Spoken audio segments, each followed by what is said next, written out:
እርግብ ለወይዘሮ ሜላት መረጃውን ልትሰጣት ተስማምታለች። ነገር ግን ከሜሮን በኩል ያልጠበቀችው ነገር ገጠማት። ሜሮን ክዳታለች። እርግብ እኔ ነፃ ሳልሆን በፍጹም ነፃ ልትወጣ አትችልም፣ ደግሞ ባዩሽ ስትገደል በቦታው ነበርሽ ተብዬ እስር ቤት ልግባ እንዴ? ስለዚህ በፍጹም ልሰጣት አልችልም ብላ እርግብ ልትከዳ ትችላለች። ሰላም ሰላም! ውድና የተከበራችሁ የቻናል ቤተሰቦች እንኳን በሰላም መጣችሁ። ይሄን ቻናል ሰብስክራይብ ካደርጋችሁ ሰብስክራይብ እንድታደርጉ በትህትና ጠይቃለሁኝ። ኖላዊ ድራማ እንደቀጠለ ይገኛል። በዛሬው ክፍል እርግብ ሀሳቧ ወይዘሮ ሜላትን ነፃ ለማውጣት ነበረ። እንግዲህ እርግብ ከሰራችው ስህተት ተጸጽታ ተመልሳለች። አሁን ላይ ጥሩ ነገር እያደረገች ትገኛለች። ሜላትና እርግብ በጣም ተግባብተዋል። ሜላት እንግዲህ የእናትነት ባህሪና ያላትና ያ ሁሉ ነገር አድርጋባት እንኳን እርግብ ልትጨክንባት አልፈለገችም። ይልቁንስ ልክ እንደ ልጅ እዛው እስር ቤት እያሉ እየተንከባከበቻትና አይዞሽ እያለቻት ትገኛለች። ይህን ስታይ እርግብ ሆዷ ራርቶላት ይች ሴትዮ በእኔ ምክንያት ብዙ ነገር አሳልፋለች፣ ብዙ ጎድቻታለሁና ከዚህ በላይ መቦሳቀል የለባትም፣ ከዚህ ወጥታ ህይወቷን መኖር ይገባታል፣ ይበቃል ብላ ወስና ነበረ። እናም ለወይዘሮ ሜላት መረጃውን ባዩ ስትገደል የተቀረጸውን ቪዲዮ ከሜሮን ጋር ወስዳ ነፃ እንድትወጣ ነገረቻት። ወይዘሮ ሜላትም ይሄማ ሊሆን አይችልም ብላ እሷም አብራን እንደምትወጣ ነገረቻት። እርግብ ግን የእሷ ነገር ፈጣሪ ያውቀዋል፣ ይህንን ነገር ፈጣሪ ያውቀዋል። አንቺ ብቻ ከዚህ መውጣት አለብሽ፣ ከዚህ የበለጥ በእኔ ምክንያት መጎዳት የለብሽም። አንቺ ቤት በምኖር ጊዜ እናት ሆነሽኛል፣ አሁንም ደግሞ ልክ እንደ እናት እየተንከባከብሽ ነው። ስለዚህ ምንም ውስጤ ሊጨክን አልቻለም። አንቺ ወጥተሽ ህይወትሽ መኖር ይገባሻል ብላ ነገረቻት። እናም ይሄን ነገር ደግሞ ለነሰላም እና ለሀና ነግራት ነበረ። ከዛም በኋላ ያላቸው አማራጭ ሰላምና ሀና ወደ ሜሮን ቤት መሄድ ነበረ ያንን መረጃ ለመቀበል። ነገር ግን ሜሮን በቅርብ ርቀቱና እየተከታተለች ስለሆነ ስለዚህ ጉዳይ አንድ የራሷን ሰው ታዘጋጅና ቤቷ ውስጥ እየተከራየ አስመስላ በር ሲያንኳኩ እንዲከፍትላቸውና ይሄ ቤት የሜሮን እንዳልሆነና ሜሮን የምትባል ሴት እንደማያውቁና በቅርቡ ቤቱን እንደተከራየ እንዲነግራቸው አደረገች። ሰላም እንግዲህ በጣም ግልፍተኛና ኃይለኛ ናት። ቀጥ ብላ ሄዳ በሩ ስታንኳኳ ያ የመጣው ሰውዬ ከፈተላቸው። እነማን ናችሁ? ምንድን ናችሁ? እንዴት ዘው ብላችሁ ሰው ቤት ትገባላችሁ? እያለ በጥያቄ ያፋጥጣቸዋል። ሰላምም አንተ ማነቆ? የዚህ ምን እየሰራ ነው? የዚህ ቤት ባለቤት የትዳ ነው? እያለ ትለዋለች። እሱም ደግሞ ያው የመርበትበት የመፍራት አይነት ነገር እያሳየ ነበረ። ምክንያቱም እዛ ጋር የእሱ ቤቱ ነው ሳይሆን የሜሮን ቤት ነው። ነገር ግን የቻለውን ያክል ሲርበተበት ሲፈራ ነበረ። እናም ይሄ ቤት የራሱ እንደሆነና ሜሮን የምትባል ሴት እንደማያውቅ ነገራቸው። ሰላምም አጥብቃ ጠየቀችው፣ አፋጠጠችው በጥያቄ ያመሃል እንዴ? ይህን ቤት እኮ የሜሮን ነው። ምክንያቱም ተከራይት አይደለም፣ እየዋሸህ ነው። ከየት ነው ያመጣች አንተን ደግሞ?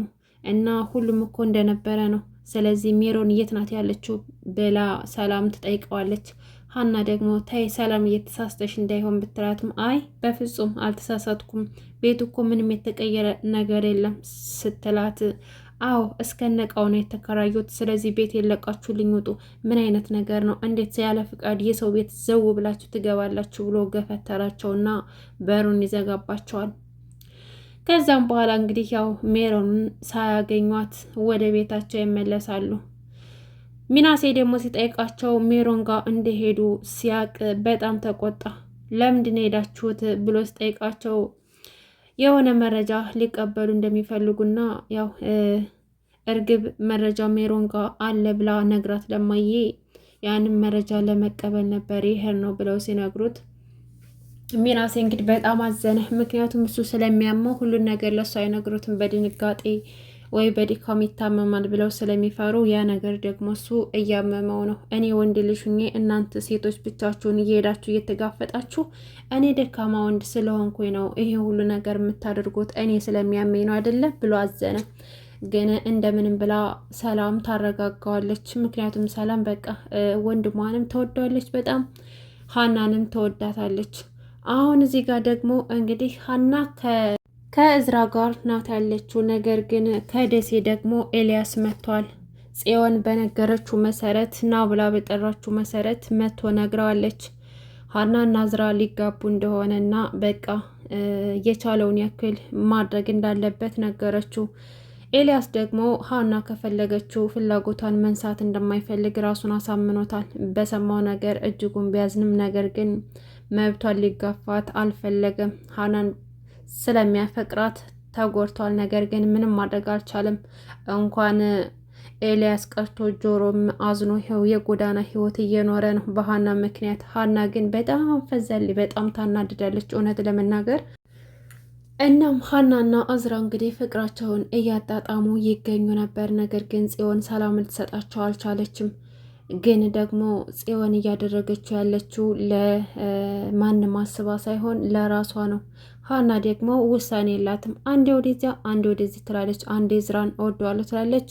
መለስ ብላ ደግሞ ኤልያስን ስታዩ ደግሞ ለኤልያስ አዘንኩለት አሳዘነ ትላለች። እንደገና ደግሞ ለጆሮም ታዝናለች። ስለዚህ ምንም ውሳኔ የላትም። ወደዛ ወደዚህ እያለች ትገኛለች ማለት ነው። መጨረሻውስ ምንድን ነው የሚሆነው? በዚህ ልክ በጣም ተሟዘዘች ሀና። የሆነ ውሳኔ መወሰን ነበረባት። እሷ ግን አንድ ወደዚህ አንድ ወደዛ እያለች እያመነታች ትገኛለች። እናም ሁኔታው በጣም ያናድዳል። እርግብና ወይዘሮ ሜላት ደግሞ ከእስር መፈታት አለባቸው። ቢያንስ እንኳን ወይዘሮ ሜላት ከዛ እስር ከተፈታች ለእነሱም ደግሞ መፍትሄ ልትፈጥር ትችላለች። እዛ አብረዋት ለታሰሩት ልጆች መፍትሄ ልትፈጥር ትችላለች። ልታስወጣቸውም ትችላለች እና ልትረዳቸው ትችላለች። ነገር ግን አሁን እርግብ በሁሉም ነገር ብትስማማ ያች ደግሞ ሜሮን አይሆንም እኔማ እያለሁኝ በፍጹም እርግብ በነፃነት ልትለቀቅ አትችልም። ስለዚህ እርግብ በነፃነት ተለቀቀች ማለት እኔ ደግሞ በድጋሚ ወደ እስር ቤት ሊገባ ነው። ምክንያቱም መርማሪዎች ባዩ ስትገደል በቦታው ላይ ነበርሽ ብለው ያስሩኛል። ስለዚህ ይሄን እንዲሆን በፍጹም አልፈቅድም። ነፃ ከወጣንም አብረን ከታሰርንም አብረን ተያይዘን እናልቃታለን እንጂ ብቻሽንማ በነፃነት አትወጭም ብላ እየዛተችም ነበረ። እና እርግብ አሁን ሜሮን እንደ ካደቻት አላወቀችም። ነገር ግን ሜሮን ደግሞ በጣም ራስ ወዳድ ናት። መጀመሪያ ከተስማማች በኋላ አሁን ደግሞ ቀይራለች ማለት ነው። ሀናና እዝራ ተቀጣጥረው ምግብ ቤት ሊበሉ ተቀጣጥረው ነበረ። ከዛም በኋላ ኤልያስ እንግዲህ ጭንቅላቱ ሞልተዋለች ጽዮን። ሀና የእሱ እንድትሆን ከፈለገ ብዙ ነገር ማድረግ እንዳለበት እና ካለበለዚያ ግን ሀናና እዝራ ሊያገቡ እንደሆነ ነገረችው። እናም ዛሬ የራት ምሽት አላቸው። አብረው ነው የሚያድሩት። ትጎዳለህ ብዬ ነው እንጂ አልነገርኩ። አብረው ሊያድሩ ተነጋግሯል፣ ቀጠሮ አላቸው ብላ ነገረችው።